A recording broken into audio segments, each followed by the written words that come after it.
Hola a todos, ¿cómo están? Ay, espero que estén de maravilla.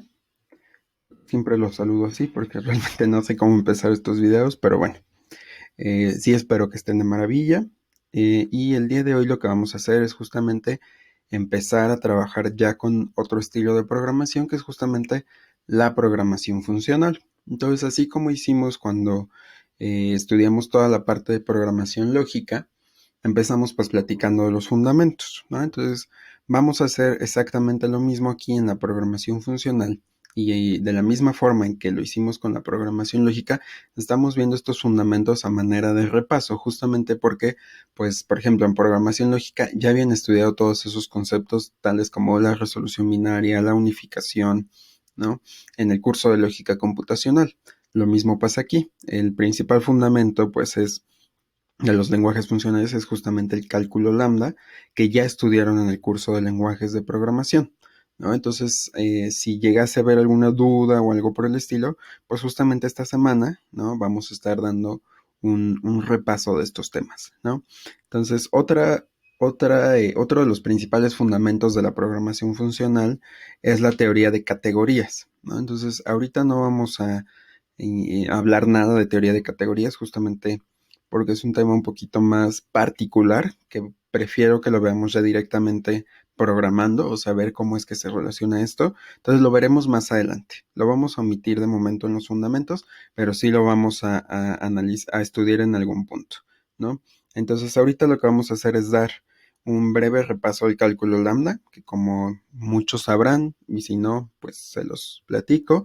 Se definió en la década de los 30 más o menos, y pues el autor de toda esta teoría pues fue Alonso Church, ¿no? Que justamente pues ya, yo esperaría que sí lo hayan visto en lenguajes, en caso de que no, pues también les va a servir de forma introductoria, ¿no? Y así como lo hicimos en el lógico, la idea es que veamos esto para que queden más claro qué es lo que está pasando detrás de estos lenguajes, ¿no? Entonces, vamos a comenzar primero repasando lo que era la sintaxis del cálculo lambda, ¿no? Entonces, este tipo de cálculo se compone de una notación para representar expresiones. Recordemos que una expresión es cualquier serie de caracteres que, dependiendo del contexto en particular, se pueden reducir a un valor, ¿no? Por ejemplo, si en un lenguaje escribimos 1 más 2, esto es una expresión porque se puede reducir al valor de 3, por ejemplo, ¿no? Entonces, en el cálculo lambda tenemos notaciones para representar estas expresiones y les llamamos términos lambda, ¿no? Y en general existen tres tipos de estos términos. Vamos a tener a las variables, las abstracciones lambda, también llamadas funciones, y pues evidentemente la aplicación de estas funciones. Entonces, para construir estos términos, tenemos esta gramática que les puse en esta parte, que justamente, si lo analizan, tiene estas tres cosas, ¿no? Esta primera regla de producción nos representa a las variables, que pueden ser, pues, básicamente cualquier letra, ¿no? O sea, por convención empezamos con X y Y, pero no hay ninguna restricción en general. Podríamos utilizar A, B, C, etcétera, ¿no? La segunda regla de producción son justamente las funciones, también llamadas abstracciones lambda, que como pueden ver, pues se nombran utilizando una lambda. Es por eso que esto es cálculo lambda. Ahorita vamos a ver por qué. Y finalmente, las aplicaciones de función, que justamente reciben dos expresiones de la misma gramática, precisamente porque la primera debería ser una función y la segunda debería ser el argumento que le estamos pasando a esa función. Entonces vamos a estudiar uno por uno estos tipos de términos para que pues nos quede más claro cómo se construyen las expresiones. En este punto únicamente estamos hablando de cosas sintácticas, ¿sale? Todavía no estamos hablando del comportamiento ni nada. Todo esto es puramente sintáctico. Entonces, empezamos con las variables, que pues no son otra cosa más que letras minúsculas, ¿no? Entonces, esas letras minúsculas, como les decía, puede ser cualquier letra. Algunos ejemplos aquí son X, Y, Z y W, ¿no? Por decir algo. Entonces, no hay gran cosa que estudiar con las variables, ¿no? Porque ya las han utilizado prácticamente en la prepa, eh, cuando empezaron a estudiar programación aquí en la facultad o incluso antes, ¿no? Entonces, son las variables a las cuales ya estamos acostumbrados. Y por otro lado tenemos las abstracciones lambda, que les decía que son justamente funciones o también les llaman simplemente abstracciones, ¿no? Son sinónimos las tres cosas. Entonces lo que hacen estas abstracciones es representar la definición de funciones, pero no son cualquier tipo de función, sino que son funciones anónimas, es decir, no tienen un nombre asociado. Entonces, estas abstracciones se componen justamente de un encabezado y un cuerpo, ¿no? Entonces, el encabezado lo forma justamente eh, el parámetro formal de la función, ¿no? Que sería pues la variable que esté recibiendo esta función y el cuerpo, ¿no? Entonces, el cuerpo pues será justamente todo lo que está después del punto. Recordemos que las abstracciones se forman con esta sintaxis. Aquí la lambda recibe una variable, entonces todo esto que está antes del punto es el encabezado. Todo lo que está después del punto es el cuerpo, que justamente es otra expresión del cálculo lambda, o sea, un término lambda, ¿no? Entonces, todo lo que se encuentra antes del punto, encabezado, todo lo que se encuentra después es el cuerpo, ¿no? Entonces, aquí les puse unos ejemplos de abstracciones lambda, ¿no? Por ejemplo, aquí el encabezado es lambda x y el cuerpo es x. Aquí el encabezado también es lambda x, que el cuerpo tenga otra función es otra cosa, pero el encabezado solito es lambda x y aquí el cuerpo es toda la otra abstracción lambda o función. Lo mismo para el resto de términos. Aquí el encabezado es lambda z, aquí es lambda u y ambas tienen como cuerpo otras funciones, ¿no? Entonces, estas expresiones anteriores tienen su encabezado y su cuerpo, ¿no?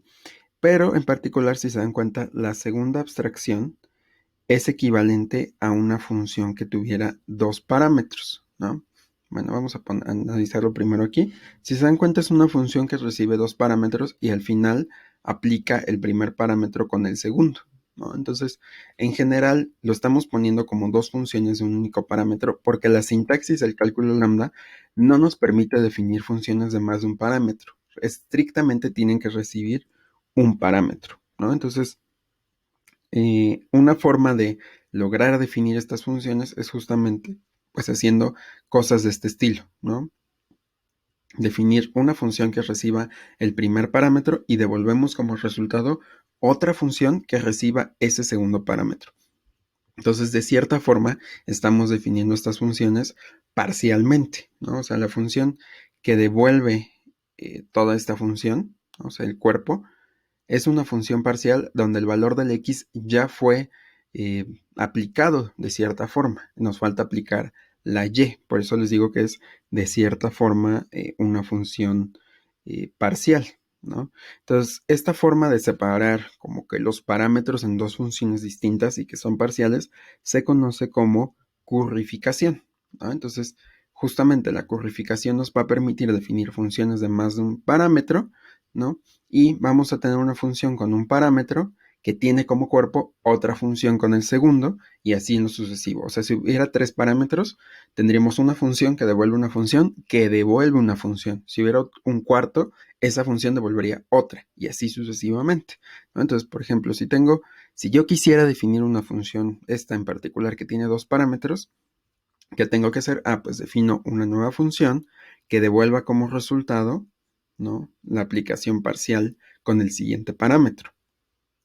Lo mismo aquí, ¿no? La separo en dos parámetros y aquí tenemos tres, entonces es una función que devuelve una función que a su vez devuelve otra función. Entonces cada función tiene cada uno de los parámetros, ¿no? Esto es una currificación, ¿no? Entonces, al menos recuerdo que con los que llevaron lenguajes con Carla, en donde yo fui su ayudante, pues sí estudiamos bastante esto, supongo que en otros cursos también, entonces espero que con esto les llegue como el flashback, ¿no? Que lo tengan bien presente. Entonces, vamos a hacer ahora, ya estudiamos variables, funciones, entonces cómo se ven las aplicaciones de función. Entonces, les decía que la regla de producción, la tercera, que era esta, ¿dónde está el mouse? Aquí está. Esto representa una aplicación de función, ¿no? Tenemos un lado izquierdo y un lado derecho. Entonces, ese lado izquierdo justamente lo que hace es, de hecho, todas las reglas de producción nos permite generar términos lambda, ¿no? Entonces, el lado izquierdo, que sería el E1, vamos a decir que está en posición de función. Y el valor E2, vamos a decir que está en posición de argumento o que es el parámetro real, ¿no? Entonces, de esta forma, una aplicación lo que está representando es el proceso de evaluar la función con el argumento correspondiente, ¿no? Así como lo hacemos en matemáticas. Entonces, de hecho, los paréntesis los podemos omitir, ¿no? Puede ser que tengamos más de una aplicación, entonces ahí para facilitar la lectura, pues sí sería mucho más idóneo que tengamos los paréntesis, pero en realidad no son necesarios, ¿no? Eh, Obviamente tenemos ahí una forma de asociar que ahorita veremos, pero en general podemos omitir estos paréntesis, ¿no? Entonces, por ejemplo, ¿no? Tenemos esta aplicación de función. Si se dan cuenta, si la ven de lejos parecería una función, pero realmente es una aplicación porque tenemos un lado izquierdo, un espacio y el lado derecho. No, el espacio no necesariamente nos indica que es una aplicación de función, pero sería ideal también que esté en los espacios para que quede mucho más claro, ¿no? O sea, si lo llevamos a un lenguaje de programación ya estricto con una sintaxis específica, tronaría si no estuviera el espacio, ¿no? El cálculo lambda sí lo consideramos un lenguaje de programación, pero siempre hacemos cosas así súper truculentas porque como es sintaxis y prácticamente todo esto es, digamos, a mano, pues no importa que no lo escribamos correctamente porque no tenemos errores de ejecución, por ejemplo, ¿no? Pero ya si lo lleváramos a un lenguaje real, pues sí ocurriría todo eso, ¿no? Entonces, esto justamente representa una aplicación de función donde estoy aplicando la función lambda x que devuelve x con el argumento que es lambda y que devuelve y, ¿no? Entonces, de este ejemplo podemos apreciar que el incluir paréntesis, pues sí facilita la lectura. Aquí no se aprecia del todo, ¿no? Pero pues se entiende de alguna forma, ¿no? Otros ejemplos, pues los tenemos aquí abajo. Aquí ya le puse los paréntesis a la expresión de allá. Entonces ya queda claro dónde termina la función y dónde termina el argumento. Aquí es lo que les decía, que podemos no poner los espacios y esto significa que estoy aplicando x con y. ¿Quién es x? ¿Quién sabe? ¿Quién es y? ¿Quién sabe? Va a depender de si pongo esta expresión como resultado de una función o algo por el estilo, ¿no? Y pues la última es una triple aplicación. Si se dan cuenta, esta función se está aplicando con esta, que a su vez se está aplicando con la anterior, ¿no? Entonces, en caso de no haber paréntesis explícitos, por ejemplo, aquí sí tenemos, pero realmente no nos están diciendo qué aplicar con qué. Entonces, la aplicación de funciones asocia a la izquierda, es decir, en el orden en el que las vayamos encontrando, vamos a ir aplicando las funciones. O sea, a esta función le voy a pasar esta y a lo que me dé le voy a pasar la U. ¿Por qué? Porque es hacia la izquierda, ¿sale? Un concepto muy importante que tenemos siempre en los lenguajes de programación es justamente el alcance, ¿no? En Prolog casi no lo utilizamos, pero ahí estaba, ¿no? O sea, el alcance de una variable, que en este caso eran los parámetros que recibían nuestras reglas de inferencia, únicamente pues podíamos hacer referencia a esas mismas variables dentro del cuerpo de las reglas que teníamos, ¿no? Entonces, en casi todos los lenguajes tenemos este concepto presente, justamente en el cálculo lambda pues también existe, ¿no? Y pues como bien sabrán ya de pues, tantos cursos donde han aprendido a programar, ¿no? Pues el alcance de una variable es justamente como la zona o la región donde estas variables van a encontrar un valor, ¿no? Porque si no tienen un valor, las variables son simplemente letras, ¿no? Y no tienen un valor asociado, entonces no se pueden evaluar, ¿no? Entonces, en el cálculo lambda, el alcance de las variables siempre se va a encontrar dentro del cuerpo de las funciones, ¿no? Entonces, por ejemplo, en esta función, el alcance de la variable x está justamente en el cuerpo, ¿no? Porque está haciendo referencia a la variable que recibe el encabezado, ¿no? Entonces vamos a decir que la variable x está ligada, porque justamente se encuentra en el cuerpo de la función, que justamente esta variable que tiene la lambda, vamos a decir que es la variable del ligado, porque es la que nos dice cuáles variables del cuerpo van a terminar ligadas, ¿no?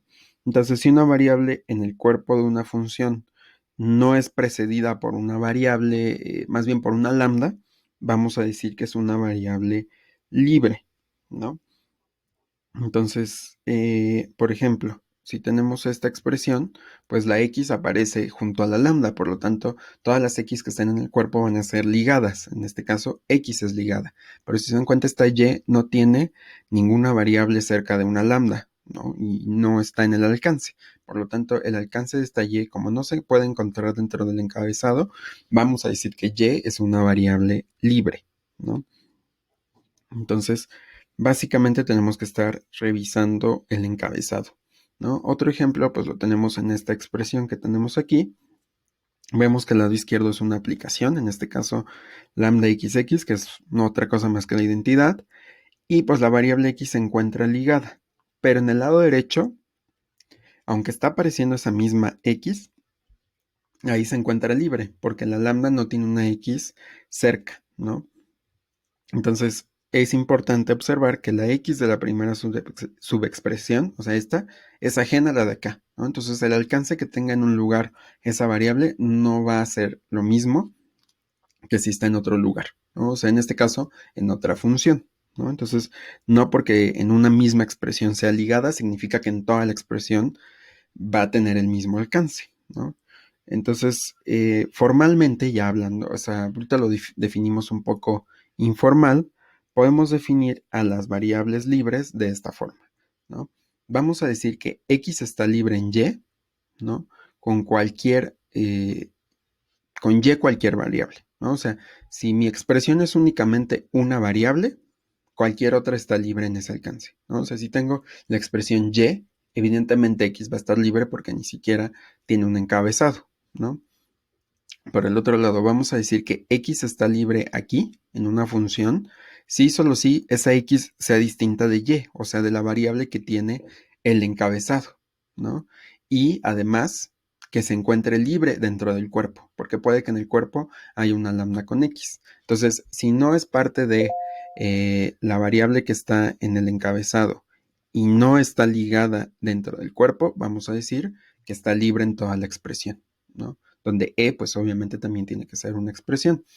Y si por el contrario tenemos una aplicación de función, vamos a decir que x está libre si solo si se encuentra libre en la expresión E1 o en la expresión E2. Nótese que dije o, no tiene que estar libre en ambas expresiones, sino únicamente en una, ¿sale? Entonces, nuevamente, está libre en cualquier variable, está libre en una función si no aparece en el encabezado ni en el cuerpo, y está libre en una aplicación de función si no aparece o en el lado izquierdo o en el lado derecho, o sea, en la posición de función o en la posición de argumento, ¿sale? Y por el otro lado tenemos la definición formal de las variables ligadas. En este caso vamos a decir que x se encuentra ligada en cualquier función que tenga como encabezado a la x. Vamos a decir que se encuentra ligada en cualquier función donde a lo mejor no coinciden con el encabezado, pero sí está ligada dentro del cuerpo. O sea que aquí haya otra lambda x, por ejemplo. Y también va a estar ligada en E1, más bien en una aplicación de función, si solo si nuevamente volvemos a un o, es decir, que está ligado o en la posición de función o en la posición de argumento, ¿sale? Entonces, con que se cumpla con uno de los dos es más que suficiente, ¿no? Entonces se observa, ¿no?, que en esta regla que tenemos tanto de las variables libres como de las variables ligadas, la tercera regla, de ambas definiciones no son excluyentes, ¿no? O sea, una variable puede ser libre y ligada al mismo tiempo, ¿no? Porque a lo mejor en E1 está libre y en E2 está ligada y viceversa, ¿no? Entonces, no necesariamente porque una variable sea libre ya no puede ser ligada, y no necesariamente que una variable sea ligada ya no puede ser libre, ¿no? Entonces, ya habíamos visto algunos ejemplos de esta misma situación, ¿no? Entonces, en general, una expresión que no tenga variables libres se va a decir que es una expresión cerrada, ¿no? Y al mismo tiempo le vamos a llamar combinador, ¿no? Más adelante en otra lección platicaremos con más detalles sobre lo que son los combinadores. Entonces, otro concepto sintácticamente hablando son las alfa equivalencias, ¿no? Entonces, en una alfa equivalencia, y en general, pues lo podemos notar en el cálculo lambda sin definir esto, los nombres de las variables ligadas en realidad no son importantes en el cálculo lambda, ¿no? Por ejemplo, si yo tengo la función identidad con x como variable, o sea, lambda x que devuelve x, y tengo lambda y que devuelve y, realmente estoy representando la misma función, que es la identidad, ¿no? Y lo único que estoy cambiando es el nombre de la variable. Entonces, a esta situación de que tengo dos expresiones que son exactamente la misma, pero lo único que cambia es el nombre de sus variables, les vamos a llamar relaciones de alfa equivalencia, ¿no? Entonces, esta relación tiene algunas restricciones que nos indica justamente esto, ¿no? Nos está diciendo que tenemos una función que tiene b como parámetro y tiene un cuerpo e. Entonces, esta expresión va a ser alfa equivalente con esta otra expresión que tiene como parámetro w y como cuerpo ae, siempre y cuando yo sustituya todas las apariciones de b por w en el cuerpo, ¿no? Justamente para que queden pues expresiones iguales. A lo mejor va a cambiar el parámetro, pero internamente estoy cambiando todas las b por w y entonces deberíamos de tener exactamente la misma expresión, ¿no? Con nombres de variables diferentes, siempre y cuando w no esté en una variable libre. ¿Por qué no tiene que ser una variable libre? Pues justamente porque si yo pongo aquí una de las variables libres de e, se van a ligar y entonces cambiaríamos completamente la semántica de lo que estamos expresando, ¿no? Entonces, algunos ejemplos son estos.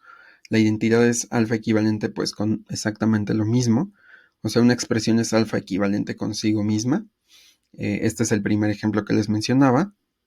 Si tengo la identidad representada con la variable x, pues es alfa equivalente con lo mismo, pero utilizando la variable y. Y por el otro lado, aquí tenemos una expresión que recibe x como parámetro y devuelve una aplicación como resultado, como cuerpo, y es alfa equivalente con este otro término lambda. Este término lambda lo que tiene es que recibe como parámetro y en vez de x. La primera función de la aplicación es exactamente la misma y la otra x la cambiamos por y. Por lo tanto, son alfa equivalentes, ¿sale? Entonces, bueno, todo esto que vimos anteriormente fue la sintaxis, es decir, cómo se escribe todo en el cálculo lambda y si podemos ahí hacer algún análisis con las variables, ver si son alfa equivalentes. Pero realmente, ¿qué es lo que nos va a dar como todo el poder del cálculo lambda? Pues es justamente la semántica que tiene asociado este lenguaje, ¿no? Entonces, la regla de beta reducción, que es la que vamos a utilizar, justamente expresa el comportamiento de las aplicaciones de función y es justamente la regla semántica del cálculo lambda. Como les decía, es como lo que le da poder a este cálculo, ¿no? Entonces, lo que nos está diciendo esta regla de reducción es la forma en la que vamos a evaluar las expresiones, ¿no? Entonces es como una forma de que nos diga cómo se va a interpretar todo, ¿no? Entonces, esta regla de reducción la vamos a representar con esta sintaxis, o con esta notación más bien. Nos está diciendo que si recibimos una función que recibe como parámetro x y devuelve como cuerpo e, y le estamos aplicando con s, entonces se va a reducir a lo siguiente. Vamos a tomar el cuerpo de la función y vamos a sustituir todas las apariciones de x, que era el parámetro, por s, ¿no? Entonces esto es básicamente lo que hacemos en cualquier función. Lo que estamos haciendo es evaluar la función con el argumento que nos están pasando, ¿no? Entonces, en pocas palabras, tengo que sustituir todas las apariciones de x por s en e, ¿no? Entonces, esto justamente expresa la idea de una función a la cual estamos asignando el parámetro real a su parámetro formal. O sea, es una especie de paso de parámetros, ¿no? Entonces, a la expresión que tenemos aquí, lambda x e, le vamos a llamar justamente redex, ¿no? Porque es la expresión que se va a reducir.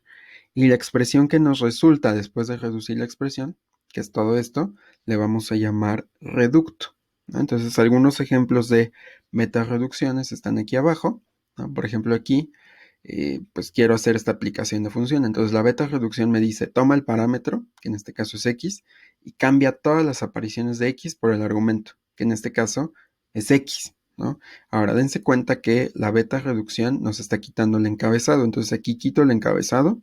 ¿Listo? Y ahora sustituye todas las x en el cuerpo por x. Como solo tengo una x, pues se queda exactamente la misma x, ¿no? O por ejemplo acá, tengo la identidad aplicada con la identidad. Entonces quitamos el encabezado y sustituimos x por el argumento. Y el argumento es justamente la misma identidad. Y como tengo solo una x, pues me queda exactamente lo mismo. Voy acá. Voy a sustituir la identidad representada con variables x y aquí la identidad representada con variables y. Entonces quito el encabezado y ahora tengo que sustituir todas las X por el argumento, pero el argumento es la identidad con Y, entonces se queda exactamente eso como resultado. Vamos acá abajo. Tengo esta expresión que recibe 2 parámetros y me están pasando esta otra que solo recibe 1.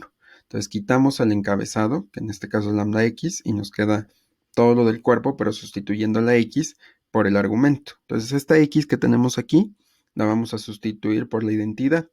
Y todo lo demás, como es una variable libre, se va a quedar exactamente igual, ¿no? Entonces nos queda justamente esto, ¿no? Pero si se dan cuenta aquí, podemos hacer una reducción más. Tengo la identidad y la voy a sustituir por Y, por lo tanto, me queda justamente que quito este encabezado, cambio esta X por Y como fuera tengo un encabezado con Y, pues me queda justamente la identidad, pero ahora representada con variables Y, ¿no? Entonces, bueno, en general, esa es una aplicación de función, así se van resolviendo, no es otra cosa que no hayan visto en la secundaria o en la prepa, que es justamente una evaluación de funciones. Lo que cambia aquí es que no le estamos dando un nombre a la función. Antes les decíamos función f, función g, función h, ¿no? Pero es lo mismo, lo único que cambia es que aquí, en vez de decir f de x, estamos diciendo lambda x, ¿no? Entonces, vamos a decir, ¿no? Por ejemplo, si tengo una expresión y no existe, no puedo llegar a otra expresión, digamos, E', o sea, a partir de beta reducciones no puedo llegar a otra expresión, vamos a decir que se encuentra en forma normal. O sea, cuando ya no puedo reducir más una expresión, llegué a su forma normal, ¿no? Entonces, por ejemplo, todas estas expresiones tienen forma normal. Aquí X fue la forma normal de esta expresión, la identidad fue la de esta, la identidad fue la de esta, y aquí también fue la identidad, ¿no? Entonces, aquí, por ejemplo, la identidad ya no la puedo seguir reduciendo porque ya no tengo argumento. Lo mismo aquí y lo mismo acá. Entonces, estas son formas normales, ¿no? Pero también existen expresiones que no necesariamente tienen una forma normal, porque no importa cuántas reducciones le aplique, siempre se va a obtener una nueva expresión, ¿no? Y en este caso, esa expresión que obtengo nuevamente se puede reducir y me va a generar otra que se puede reducir y así sucesivamente. Cuando pasen este tipo de cosas, vamos a decir que la expresión diverge y por lo tanto, pues no tiene forma normal, ¿no? Porque nunca acaba. Entonces, por ejemplo, si tenemos que W, ¿no? Más bien, ¿cuál W? Omega, ¿no? Es igual a la identidad, ¿no? No, perdón, que aquí me faltó la definición de omega. Déjenme ver si tengo la nota por aquí para que lo chequemos ahí. Pero bueno, déjenme, es el ejemplo de siempre, ¿no? Entonces, se me pasó copiar, no, esta no es. Se me pasó copiar la definición eh, de esta no es tampoco. La definición de omega, pero bueno, en la nota sí está y la pueden checar también, ¿no? Entonces, aquí está, ¿no? Entonces vamos a decir que omega tiene esta forma, ¿no? Es una lambda que recibe como parámetro x y nos devuelve la aplicación de x con x. Y que omega mayúscula es la aplicación de omega con omega, o sea, omega minúscula, ¿no? Entonces, así se definen estas dos expresiones. Cuando no queramos, pues, estar escribiendo esto porque es tedioso, ¿no? O sea, y lo vamos a estar utilizando. Una forma de abusar de cierta forma de la notación, es decir, W es igual por definición a esto. Esto realmente no es parte de la sintaxis del cálculo lambda, lo estamos utilizando para facilitar la lectura de pues las expresiones, pero en realidad no existe como tal una asignación de variables de esta manera, ¿no? Entonces vamos a decir que omega tiene esta forma, omega minúscula, y que omega mayúscula tiene esta forma, ¿no? Entonces, volviendo a la presentación, vemos que omega es por definición esto, ¿no? Entonces, si yo voy y busco la definición de omega minúscula, que era justamente esto, pues me queda esta expresión, ¿no? Entonces, esta la puedo beta reducir, justamente sustituyendo la W acá, ¿no? Tenemos que quitar el encabezado y sustituir X por omega, ¿no? Sigo con mi W, ¿no? Y entonces me queda, como es XX y las estoy cambiando por omega, pues me queda omega omega. Pero eso, por definición, era omega mayúscula. Si vuelvo a aplicar pues el mismo argumento, me va a volver a quedar omega minúscula, que es igual a omega mayúscula, que otra vez va a ser omega mayúscula, y otra vez, y otra vez, y otra vez. Y ahí me voy a quedar hasta la eternidad reduciendo la expresión y siempre voy a llegar a la misma. Siempre se puede reducir y nunca acaba, ¿no? Por lo tanto, voy a decir que esa expresión diverge, ¿no? Entonces, pues bueno, esto fue una breve introducción a lo que es el cálculo lambda. Espero que les haya servido de repaso y pues en las siguientes lecciones estaremos viendo que con el cálculo lambda básicamente podemos representar cualquier tipo de dato, a lo mejor y no es una forma muy amigable, pero de que se puede hacer, se puede hacer. Y justamente por eso se utiliza como base en algunos lenguajes de programación. Entonces, bueno, ya saben que si tienen alguna duda o comentario, la pueden dejar en los comentarios de la publicación en Classroom o directamente en el video. Entonces, bueno, ya los veo en otra lección. Se cuidan. Bye bye.